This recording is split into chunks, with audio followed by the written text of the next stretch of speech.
5. Actually, 0. 0 Toys R Us stores in America for 6 years. Then in 2026, it came back. Airports, Macy's, cruise ships, without a single store, without a single lease, without any debt.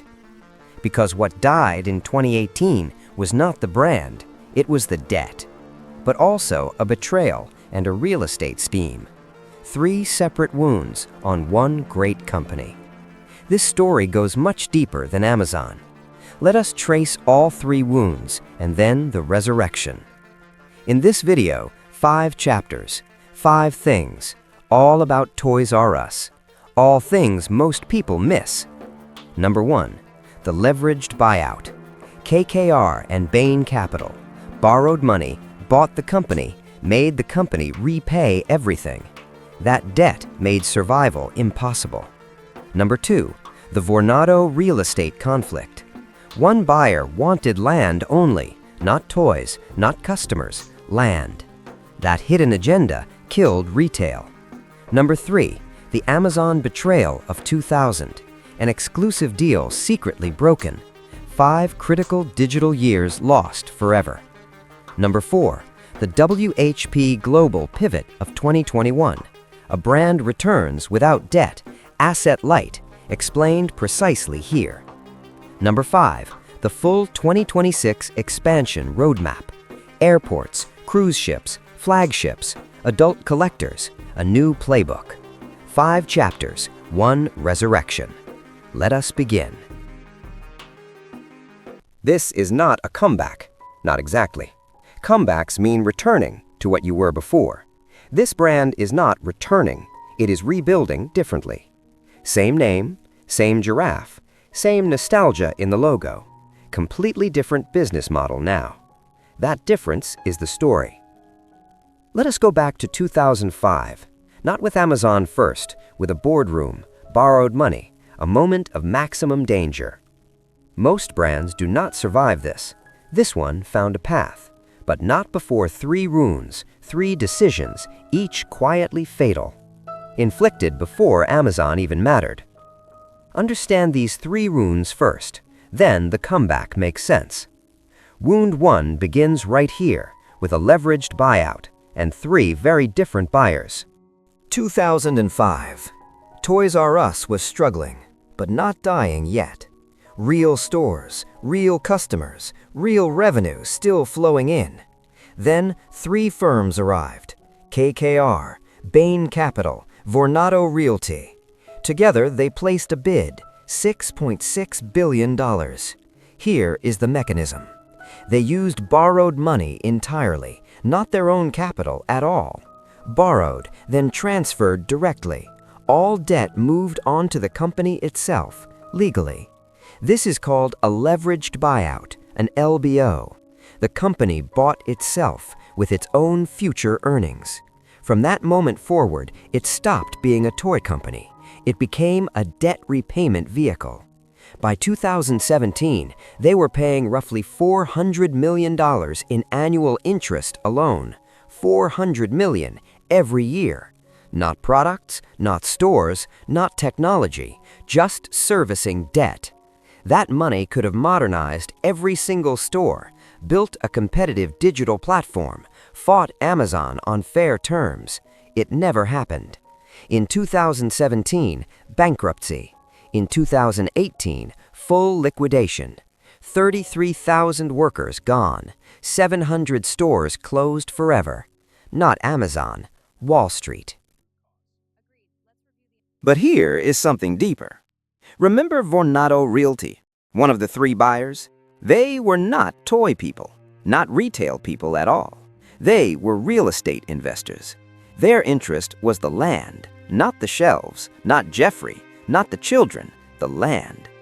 Toys R Us had hundreds of prime retail locations, corner lots, mall anchor positions, massive footprints across American suburbs.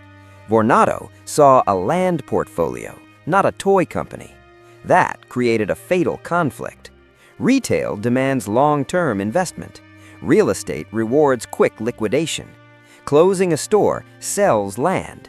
Profit for Vornado, death for retail. Every closed location was revenue for one specific partner and a wound for the brand for every other stakeholder. 3 owners, 3 different agendas. Retail was the lowest priority, and the stores paid for it every single remaining year. This is the part nobody covers. This is the part that matters. Now, the real betrayal. The year 2000. Toys R Us was scared.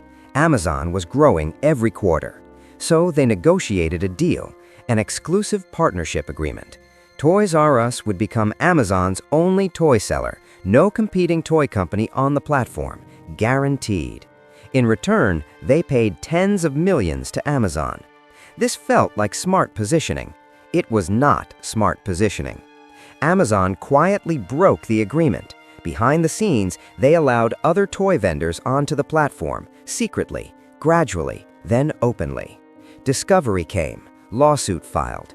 Case ran until 2006. The deal was finally voided, but the damage was permanent. 5 years of digital development lost, while Amazon grew fast, while the internet transformed retail. They never caught up digitally. Not bad management, bad faith. And 5 missing digital years. That gap was never closed. The digital race was over. When bankruptcy came in 2017, the structure left no exit. Companies can survive bankruptcy. Sears tried, JCPenney tried, but no buyer would absorb $20 billion in obligations. In 2018, all doors closed. Jeffrey appeared in farewell ads, walking away, bag packed. An entire childhood closed. But the name still had value. Someone was watching closely. They saw what others missed. The brand was still worth something. The love was still there, enormous, intact, waiting. Enter WHP Global, 2021. WHP acquired only the brand, not the stores, not the leases, not the debt, just the name, the trademarks, the logo. Jeffrey, 60 years of trust. This was the essential insight. Brand is not a building. Brand is not a lease. Brand is trust, stored in collective memory. Memories are cheap to maintain. No warehouse leases, no overhead.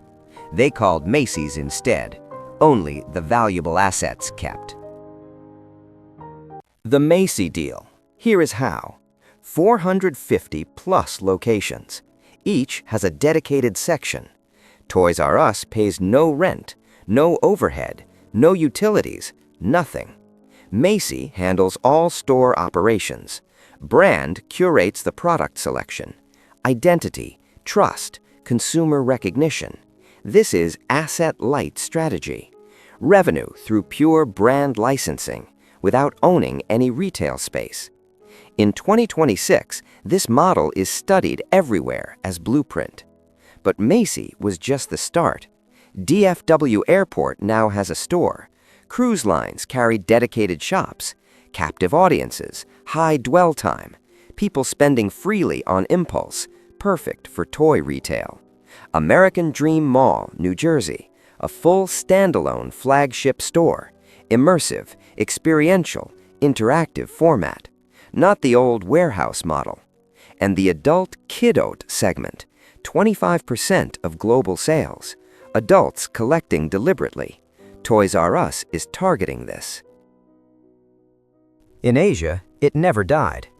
Japan, Southeast Asia, India. Franchise model, local partners.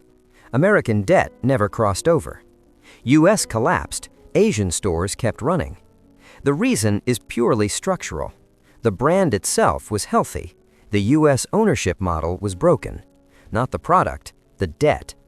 Fix the structure, brand survives. International success proves this clearly. So, what is it now? The same brand from childhood? Honestly, no. The warehouses are gone. The birthday morning magic, gone. But something new exists. Leaner, more precise, more targeted. Using Macy customer data for personalized marketing campaigns. Using nostalgia as the currency. Not a retailer anymore. a brand licensing engine, wearing very familiar clothes. Jeffrey is back, traveling much lighter now. No warehouse, no debt, no $20 billion anchor dragging him under. The real story here is not about toys.